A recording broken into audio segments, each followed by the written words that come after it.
വിശുദ്ധ ഖുർആൻ ഓതിയാൽ ശിഫയുണ്ട്. മരിച്ചവരുടെ ഓതാൻ പാടില്ല എന്ന് പറയും. തെളിവതാ പറയാം. ജീവിച്ചിരിക്കുന്നവർക്ക് താക്കീദിനല്ലേ ഖുർആൻ ആണ്. അത് ഖുർആനിന്റെ ലക്ഷ്യങ്ങളിൽ ഒരു ലക്ഷ്യമാണ്. പക്ഷെ അത് മാത്രമാണോ? അല്ല. ഖുർആൻ തബറുക്കുമുണ്ട്. ഖുർആൻ ശിഫയാണ്. വനുനസ്സിലു മിനൽ ഖുർആനി മാ ഹുവ ശിഫാഉൻ വറഹ്മത്തുൽ ലിൽ മുഅ്മിനീൻ വലാ യസീദുൽ ളാലിമീന ഇല്ലാ ഖസാറാ. ഖുർആൻ പഠിക്കാതിരിക്കണം എന്നല്ലേ പറഞ്ഞതിനർത്ഥം. ഖുർആൻ പഠിക്കണം, ഖുർആന്റെ വ്യാഖ്യാനം അറിയണം. പക്ഷെ അതൊന്നും അറിയാതെ ഓതിയാലും അതിന് കൂലിയുണ്ട്. അങ്ങനെയാണ്. ഖുർആൻ അറിയാതെ അർത്ഥമറിയാതെ ഓതിയാലും കൂലിയുണ്ട്. അർത്ഥം മനസ്സിലാക്കാതെ പാരായണം ചെയ്താലും ഹിഫ്ള് ചെയ്താലും അതിനൊക്കെ പ്രതിഫലമുണ്ട്. അർത്ഥം അറിഞ്ഞിട്ടാണെങ്കിൽ പ്രതിഫലം കൂടുതലാണ്. അങ്ങനെയാണ്. വിശുദ്ധ ഖുർആൻ പറയുന്നു, നോക്കൂ, വനുനസ്സിലു മിനൽ ഖുർആനി മാ ഹുവ ശിഫാഉൻ വറഹ്മത്തുൽ ലിൽ മുഅ്മിനീൻ. ഈ വിശുദ്ധ ഖുർആൻ ശിഫയായിട്ടും റഹ്മത്തായിട്ടുമാണ് ഞാൻ ഇറക്കിയത് സത്യവിശ്വാസികൾക്ക്. മിനൽ ഖുർആൻ ലിബയാനിൽ ജിൻസി എന്നാണ്. ഖുർആനിന്റെ ഏതെങ്കിലും ഒരു ഭാഗത്തിന് ശിഫ ഉണ്ട് എന്നല്ല. ഖുർആൻ എന്നത് മുഴുവൻ ശിഫയും റഹ്മത്തുമാണ്. ഇനി ഇത് ബറക്കത്തുണ്ടെന്ന് ബോധ്യമായി. അത് ജീവിച്ചിരിക്കുന്നവർക്ക് മാത്രമാണോ? മരിച്ചവർക്ക് ഓതിയ ബറക്കത്ത് കിട്ടൂലേ? ജീവിച്ചിരിക്കുന്നവർക്ക് ബറക്കത്ത് കിട്ടുന്ന ബോധ്യമായി. ഇമാം ബുഖാരി തങ്ങളുടെ ഈ ഹദീസ് ഫാത്തിഹ ഓതി കൊടുത്തു, ബറക്കത്തുമായി ശിഫയുമായി. അബൂ സഈദ് അൽ ഖുദ്രി തങ്ങൾക്കും സഹാബികൾക്കും 30 ആടുകളെയും കൊടുത്തു, സമ്മാനമായി കൊടുത്തു.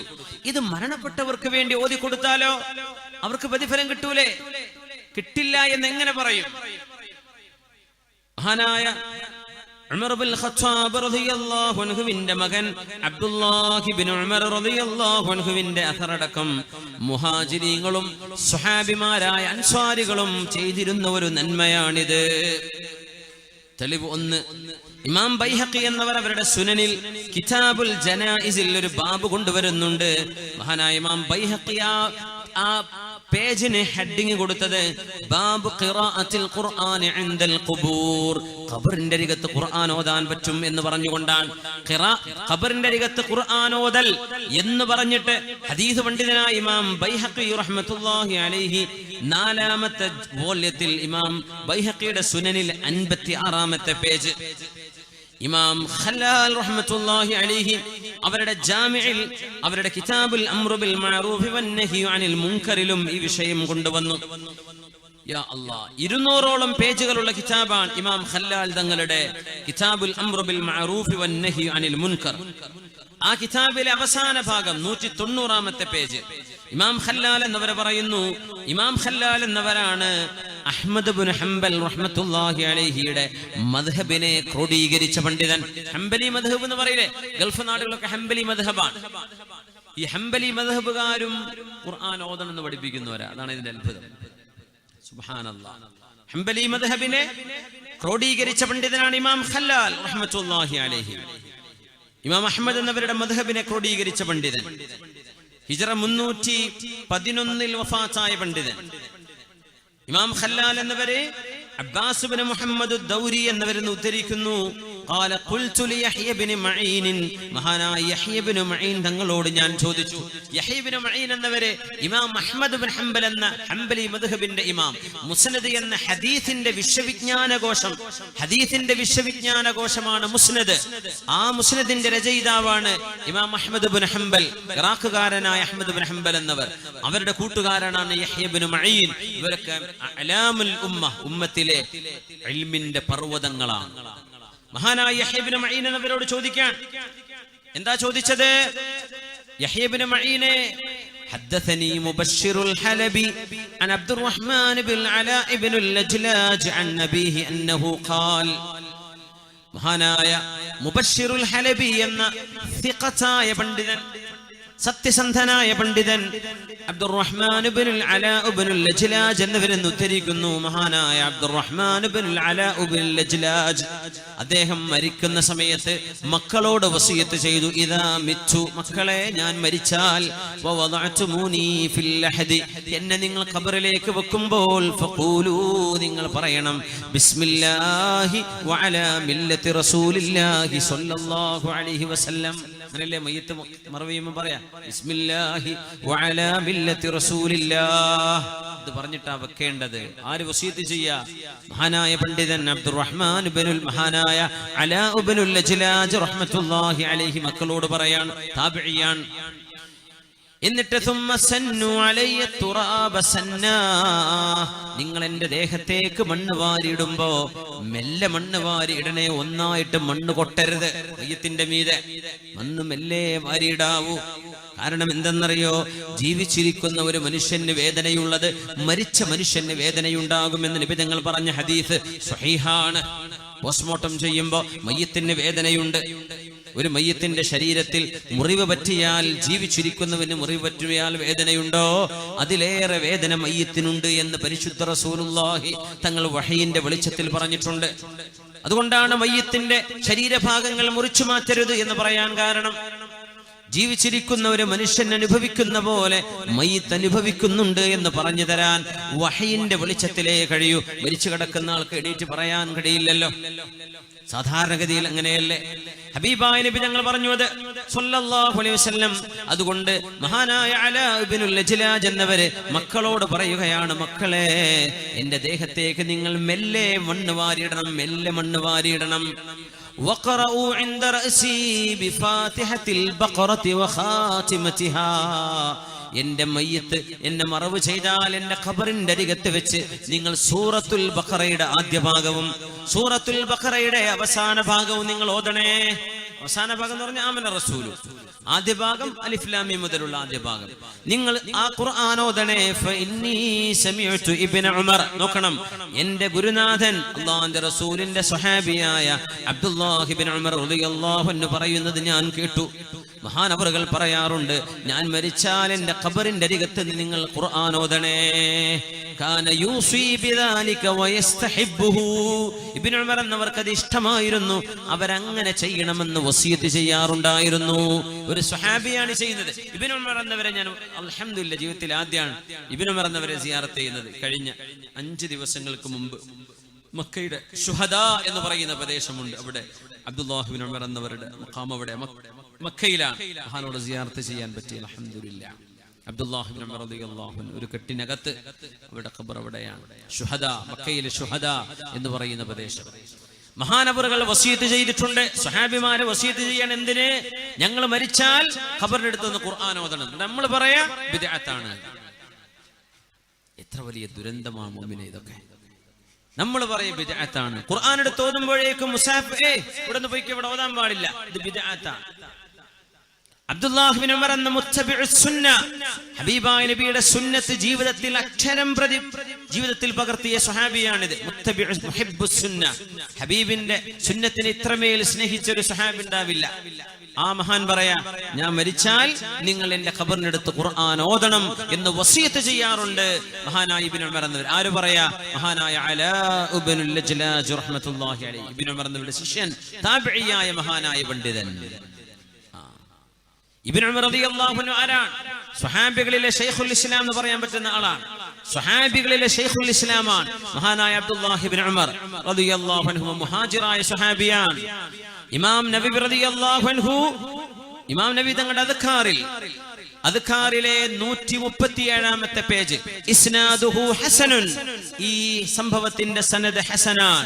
മഹാനായ അല്ലാമ അൽ ഇമാമുൽ ഹൈതമി മഹാനവരുടെ മുജ്മഇൽ 3ാമത്തെ വോള്യം 44ാമത്തെ പേജിൽ, റിജാലുഹു മൗസൂഖൂൻ, ഈ സനദിൽ വന്ന മുഴുവൻ ആളുകളും യോഗ്യരായ ആളുകളാണ്. ഇത് ദഈഫ് എന്ന് പറയാൻ പറ്റില്ല. ഇമാം ബൈഹഖി തങ്ങളുടെ സുനനുൽ കുബ്രയിലും മഹാനായ ഇമാം അത്ബറാനി തങ്ങളും ഒക്കെ ഈ ഹദീസ്, ഈ സനദ്, ഈ അസർ സ്വഹീഹാൻ എന്ന് സമർത്ഥിച്ചിട്ടുണ്ട്. സ്വഹാബികൾ ചെയ്തതാണിത്. ഇത് മാത്രമല്ല, മുഹാജിറുകളായ ആളുകൾ ഇത് ചെയ്തിരുന്നു എന്നും നമ്മുടെ കിതാബുകളിൽ കാണാം.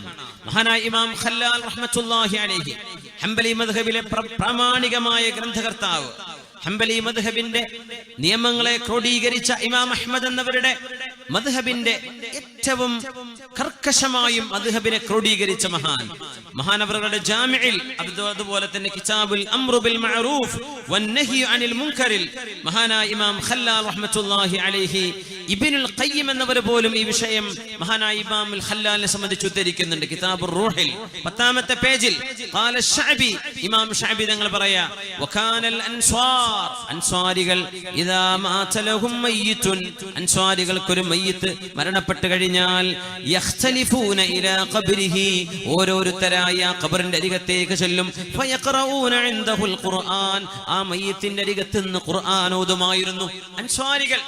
ഇമാം ശഅബി തങ്ങൾ പറയാ, അൻസ്വാരികളുടെ ശീലമായിരുന്നു.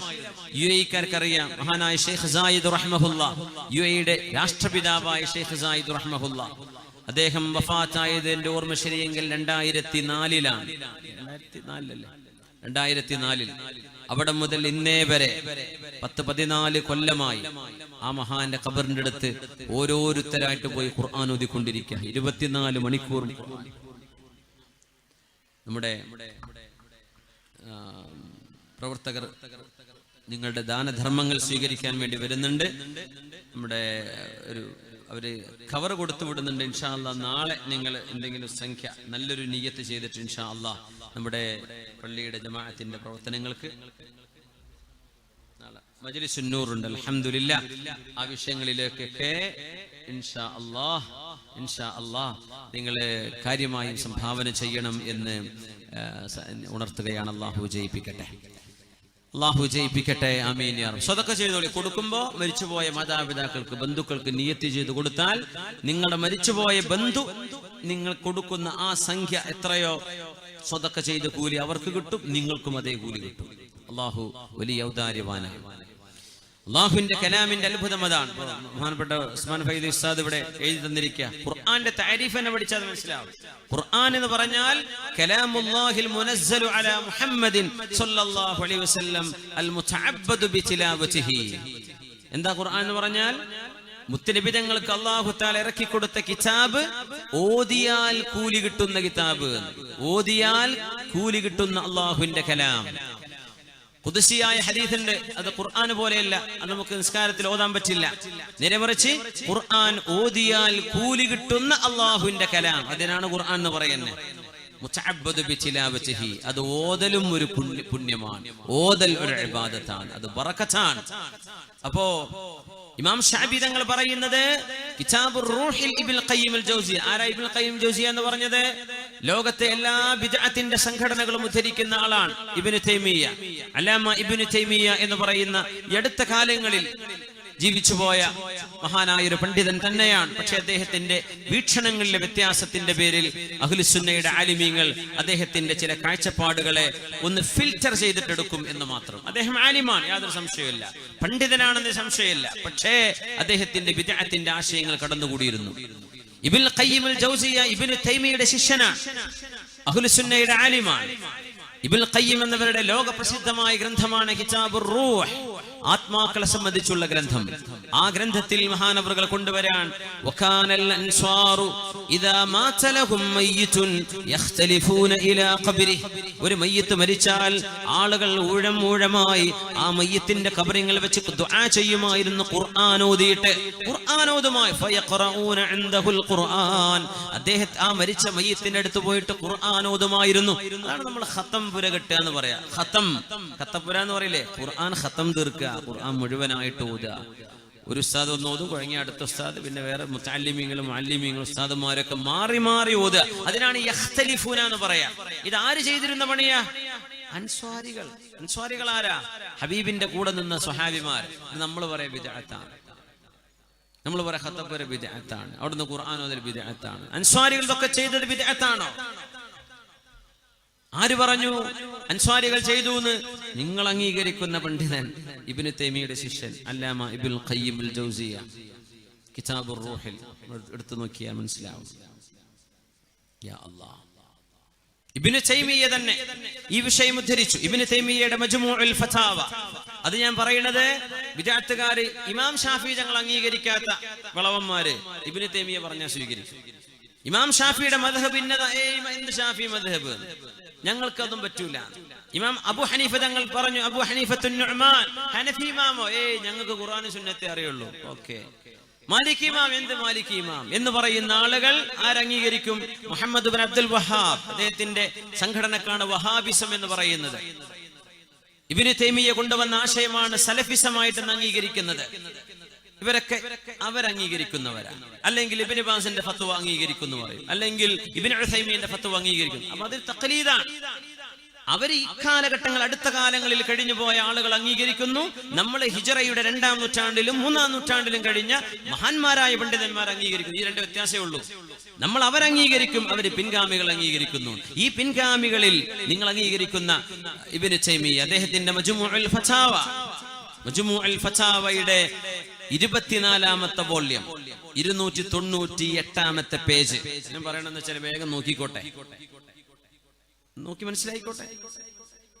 എന്താ പറയുന്നത്? അൽ ഖിറാഅത്തു ഇൻദ ദഫ്നി സാബിതത്തുൻ ഫിൽ ജുംലതി അനി സ്വഹാബ. മരണപ്പെട്ട മയ്യിത്തിനെ മറവ് ചെയ്താൽ അവിടെ ഇരുന്ന് ഖുർആൻ ഓതണം എന്ന് പറയുന്നത് സാബിതത്തുൻ, ഇസ്ലാമിൽ സ്ഥിരപ്പെട്ട വിഷയമാണ്. ഫിൽ ജുംല, മൊത്തത്തിൽ അനി സ്വഹാബ, സ്വഹാബികൾ ചെയ്തിട്ടുണ്ട് എന്ന് സ്ഥിരപ്പെട്ട വിഷയമാണ്. വഖദ് ഔസാ ബഅദുഹും അൻ യുഖറഅ ഇൻദഹു സൂറത്തുൽ ബഖറ. ചില ആളുകൾ സ്വഹാബികളിൽ മുൻഗാമികളിൽ അവർ ചില ആളുകൾ ഞങ്ങൾ മരണപ്പെട്ടാൽ ഖബറിന്റെ അരികത്ത് സൂറത്തുൽ ബഖറ ഓതണം എന്ന് വസിയത്ത് ചെയ്യുകയും ചെയ്തിട്ടുണ്ട്. ആര് പറഞ്ഞു? നിങ്ങൾ അംഗീകരിക്കുന്ന ആളല്ലേ. എന്നാലെങ്കിലും ഒന്ന് പറഞ്ഞൂടെ ഇത് ബിദ്അത്തല്ല? അത്രേ നമ്മൾ പറയുന്നുള്ളൂ. ബിദ്അത്ത് എന്ന് പറയല്ലേ, വലിയ വിഷമമുണ്ട് കേൾക്കുമ്പോൾ. മുസ്ലിമീങ്ങളെ കാഫിര്യങ്ങളാക്കുക, ഒരു കാഫിര്യങ്ങളാ, ഒരു മുശ്രിക്കീങ്ങളാണ്. മുസ്ലിം പള്ളികളെ സംബന്ധിച്ച് മുശ്രിക്കുകളുടെ പള്ളി എന്ന് പറയാ. സുന്നികളായ ആളുകൾ ഇമാമ നിൽക്കുമ്പോൾ ജമാഅത്ത് ശരിയാവില്ല എന്ന് പറയാ. ഇതൊക്കെ എത്ര മോശമാണ്. ഈ ഉമ്മത്തിന് അഹ്ലുൽ ഖിബ്ലയല്ലേ മിനിമം. നമ്മൾ അഹ്ലുൽ ഖിബ്ലയെ നമ്മൾ ഇങ്ങനെ വേർതിരിക്കാൻ പാടുള്ളതാണോ? ദീനിനോടുള്ള ഹമിയത്തും ഇസ്ലാമിനോടുള്ള ആവേശമൊക്കെ ആയിരിക്കാം ഇതിന് കാരണം. പക്ഷേ പ്രമാണങ്ങൾ ഉള്ളതിനെ നിങ്ങൾ ബിദ്അത്ത് എന്ന് പറയരുത്. നിങ്ങൾ ചെയ്തോളി എന്നല്ലേ പറയണത്. ചെയ്യുന്നവരെ പറ്റി എന്ത് ചെയ്യരുത്? മുബ്തദിഅകൾ എന്ന് പറയരുത്. ഇബ്നു തൈമിയ്യ വരെ മരിച്ചു കിടക്കുന്ന മനുഷ്യന്റെ അടുത്ത് ഖുർആൻ ഓതൽ ഇസ്ലാമിൽ സ്വഹാബികൾ ചെയ്തു എന്ന് സ്ഥിരപ്പെട്ട വിഷയമാണ്. പിന്നെ എങ്ങനെയാ നമ്മൾ പത്രം വായിക്കൽ അവിടെ നല്ലതെന്ന് പറയാം? ഇതൊക്കെ നമ്മുടെ നാട്ടിൽ പ്രസംഗിച്ചു പോയിട്ടുണ്ടല്ലോ. നമ്മുടെ നാടുകളിൽ ചില ആളുകൾ പ്രസംഗിച്ചു പോയിട്ടുണ്ടല്ലോ. ഖുർആൻ ഓതുന്നതിനേക്കാളും നല്ലത് പത്രം വായിക്കൽ. പത്രത്തിന്റെ പേരും പറഞ്ഞു, ഞാൻ അത് പറയാതിരിക്കാൻ. പത്രത്തിന്റെ പേര് പറയും, ആ പത്രം വായിക്കലാ നല്ലത് ഖുർആൻ ഓതുന്നതിനേക്കാളും. ഇതൊക്കെ പറയണമെങ്കിൽ അനൽപമായ വിഡ്ഢിത്തം വേണം കയ്യിൽ.